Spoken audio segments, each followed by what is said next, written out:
दोस्तों नमस्कार। YouTube channel चर्चा का विषय में मैं विश्वपति आपका स्वागत करता हूं। दोस्तों बात राजनीति पर करूंगा और आज उत्तर प्रदेश की राजनीति के संदर्भ में करूंगा। उत्तर प्रदेश की राजनीति में भी बात करूंगा सिर्फ करहल विधानसभा के ऊपर। यूपी के अंदर 9 विधानसभा सीटों के लिए उपचुनाव हो रहा है, लेकिन सबसे ज्यादा चर्चा 2 विधानसभाओं की हो रही है, एक कुंदर की विधानसभा और एक करहल विधानसभा। कुंदर की विधानसभा की चर्चा भारतीय जनता पार्टी के विधायक के आचरण को लेकर हो रही है। उनके आचरण उनका चर्चा में है, क्योंकि अभी तक सोशल मीडिया पर भाजपाई लोग और कुछ भाजपा लोग जिस तरीके की टिप्पणियां करते हैं उसके विपरीत वहां के जो प्रत्याशी है वो आचरण कर रहे हैं।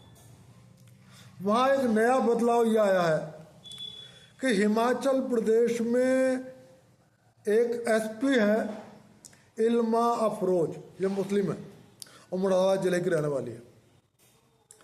कहते हैं बहुत तेज तर्रार आईपीएस अधिकारी है। इन्होंने वहां कांग्रेस के विधायक की गाड़ी का चालान काट दिया। पूरी हिमाचल प्रदेश सरकार इनसे नाराज हो गई और इनसे बुला के कह दिया गया कि आप लंबी छुट्टी चले जाइए।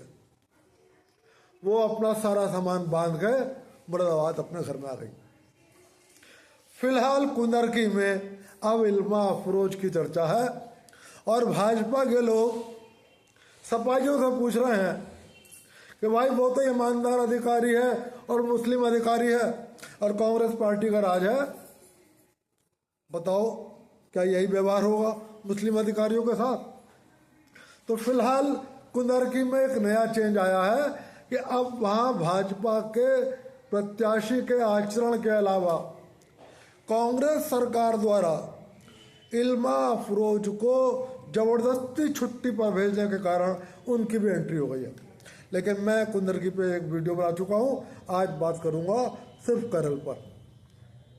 करहल की सीट इसलिए चर्चा में है कि वहां भाजपा और सपा दोनों का प्रत्याशी एक ही यादव परिवार से, एक अखिलेश यादव और धर्मेंद्र यादव के बहनोई है अनुजेश प्रताप यादव, ये भाजपा के प्रत्याशी हैं। तो मुकाबला किससे है? समाजवादी पार्टी के प्रत्याशी तेज प्रताप सिंह से, जो अखिलेश यादव के भतीजे हैं। अब भाजपा ने यहां ऐसा दांव खेल दिया है कि यादव परिवार के सामने असमंजस की स्थिति हो गई है। यदि भाजपा प्रत्याशी को हराते हैं तो वो अपने बहनोई को हराते हैं, अपने मान को हराते हैं, और यदि वो भाजपा प्रत्याशी को जीतने देते हैं तो ये हो जाएगा यादव परिवार, अखिलेश यादव परिवार की हार हो गई, उनका भतीजा हार गया। भाजपा फिलहाल निश्चिंत है वहां से, और पूरे यादव परिवार ने करहल में डेरा डाल दिया है। दोस्तों 1985 से लेकर पिछले चुनाव तक करहल सीट से हमेशा यादव प्रत्याशी चुना गया। लेकिन मैं आपको एक चीज और बता दूं कि करहल से बराबर में एक विधानसभा सीट हुआ करती थी घिरौर। 2007 के परिसीमन में यह सीट समाप्त हो गई और इस सीट के 2 यादव बहुल क्षेत्र थे, घिरौर और बरनाहल। यहां यादव रहते हैं और ये काफी बड़ा इलाका है। इसको भी करहल में शामिल कर दिया गया। इस घिरौर विधानसभा से 2 बार विधायक रही हैं उर्मिला यादव, और जो उर्मिला यादव कौन है? भाजपा प्रत्याशी अनुजेश यादव की माता जी। तो अनुजेश यादव कोई गैर राजनीतिक परिवार से नहीं है।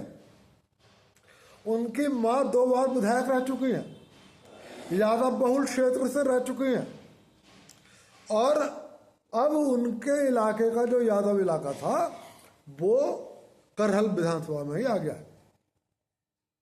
अब यादव परिवार के लिए तो बड़ी प्रतिष्ठा बनी हुई है।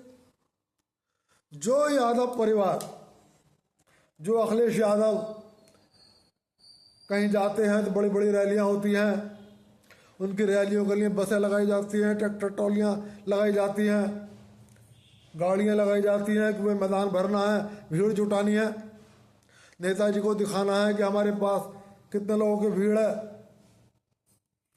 समाजवादी पार्टी में इस यादव परिवार के वो लोग जो वोट मांगने में यकीन नहीं रखते बल्कि धौंस से वोट लेते हैं, वो भी घर घर जा रहे हैं। अखिलेश यादव नुक्कड़ नुक्कड़ जा रहा है। और फिलहाल रिपोर्ट यह है कि घिरौर और बरनाहल में अखिलेश यादव ने घर घर जाने का फैसला किया। उन्होंने कहा प्रतिष्ठा का प्रश्न है, अब मेरी तुम गलियों में नुक्कड़ों में मेरी मीटिंग करा दो और हर घर में 2-3 घर वालों को बुलाओ और उनसे मेरी मीटिंग कराओ। तो आप लगा सकते हैं कि करहल की सीट कितनी रोचक हो गई है कि अखिलेश यादव जो समाजवादी पार्टी के राष्ट्रीय अध्यक्ष हैं, वो नुक्कड़ मीटिंगें और घर घर में जाकर पंचायत कर रहे हैं कि समाजवादी पार्टी को जिताना है। दोस्तों, भारतीय जनता पार्टी, योगी जी ने एक ऐसा दांव खेला है। उनका मुख्य उद्देश्य यह था कि पूरे यादव परिवार को घेर दो करहल विधानसभा के अंदर और भाजपा की सारी ताकत लगा दो बाकी 8 विधानसभाओं में। और करहल में चूंकि अनुजेश प्रताप यादव अपने आप में बहुत सशक्त हैं, उनकी माताजी 2 बार विधायक रही हैं, वहाँ के इलाके के तमाम क्षेत्रीय नेताओं को लगा दो करहल में। भाजपा के पास निश्चित रूप से संगठन तो ज़्यादा बड़ा है, समर्पित कार्यकर्ताओं की ज़्यादा बड़ी फौज है। और खुद योगी जी झारखंड और महाराष्ट्र में घूम रहे हैं, बड़ी बड़ी रैलियां कर रहे हैं। सुना है महाराष्ट्र में योगी जी की रैली में 3-3 लाख लोग आ रहे हैं। और यहां तक चर्चा है कि महाराष्ट्र और झारखंड विधानसभा के प्रत्याशी कह रहे हैं कि मोदी जी का प्रचार हमें टाइम मत दो, अमित शाह का हमें समय मत दो, बस एक रैली योगी जी की करा दो और चुनाव में बेड़ा पार हो जाएगा। तो योगी जी की तो देशव्यापी डिमांड है। योगी जी करहल को इतना समय नहीं दे पा रहे, लेकिन यदि समय नहीं दे पा रहे तो इसके पीछे एक और कारण है। जहां तक यादव मतदाताओं का सवाल है, उसमें अनुजेश प्रताप यादव की तरफ से कमान संभाल रखी है उनकी माता और उनकी पत्नी संध्या यादव ने, उर्मिला यादव और संध्या यादव। इस सास बहू की जोड़ी ने कमान संभाल रखी है यादव मतदाताओं के अंदर। घिरौर और बरनाहल में जाकर संध्या यादव कह रही हैं कि मैं तो आपके परिवार की बहू हूं और आपके आगे पल्ला फैला रही हूं वोट के लिए, और आप मेरा सम्मान रखो, मेरा वोट करो। और बाकी जो करहल का इलाका है, वहां जाकर वो कह रही हैं मैं आपकी बेटी हूं, आपने अब तक पूरे परिवार को वोट दिया है, इस बार बेटी की लाज रख लो।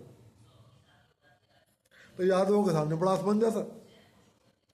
अब घिरौर और बरनाहल के लोग तो कह रहे हैं कि भाई उर्मिला यादव से हमारा घर जैसा संबंध है, क्योंकि 2 बार विधायक रह चुकी हैं और लगभग हर घर से उनका पारिवारिक संबंध है, सारी रिश्तेदारियां उसी इलाके में हैं उनकी। अब यहां समाजवादी पार्टी को डर लग रहा है कि कहीं घिरौर और बरनाहल के लोग पुराने संबंधों के आधार पर, रिश्तेदारी के आधार पर और बहू की प्रतिष्ठा के आधार पर कहीं भाजपा प्रत्याशी अनुजेश प्रताप यादव को वोट ना कर दे।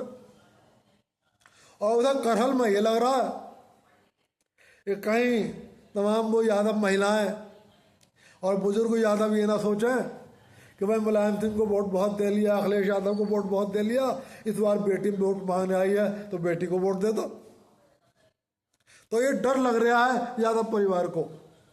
इसलिए अखिलेश यादव, रामगोपाल यादव, शिवपाल यादव, डिम्पल यादव, धर्मेंद्र यादव, तेज प्रताप यादव, पूरा परिवार करहल की गली गली घूम रहा है और कह रहा है कि हमारी प्रतिष्ठा का सवाल है। यदि हम हार गए तो संदेश बहुत दूर तक जाएगा।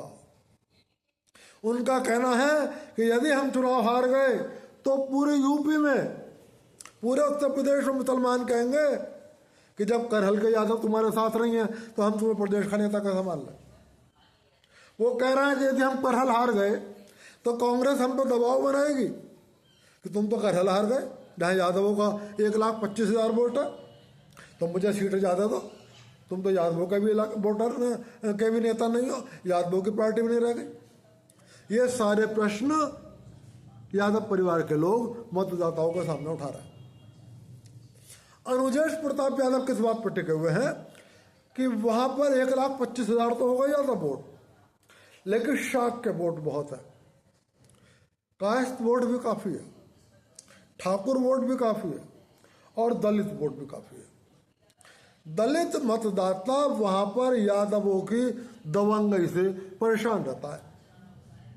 तो ये ठाकुर, कायस्थ और शाक्य, ये तीनों वोटर तो हैं ही अनुजेश प्रताप के।